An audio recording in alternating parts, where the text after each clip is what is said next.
तर बघा आज गुरुवार निवांत असा माझा स्वयंपाक चालू आहे बघा. सगळे कामं बाकीचे करून घेतले. मिस्टरांचं असते गुरुवार म्हणलेलं पण सकाळी स्वयंपाक करून उपयोग नाही म्हणलं, खाऊ पण वाटत नाही उन्हाळ्याचं.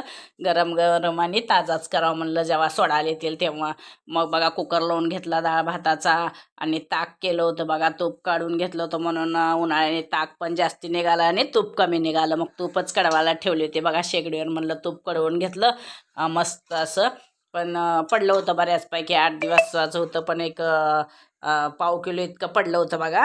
मग दोडक्याची भाजी करून घेतली रबरबीत अशी छान मस्तपैकी 2 दोडके चिरून.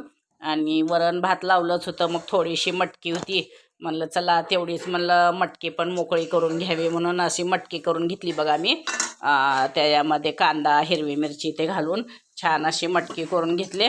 आणि नंतर न बघा मग चपात्या पण करायच्या होत्या. मग कणिक आपले कणिक मळून घेतली आणि पट्ट दिशी म्हणलं चपात्या करून घ्याव. मग स्वयंपाक होतो. मग येतात बघा गुरुवार सोडायला. या जेवण करायला. चॅनलला सबस्क्राईब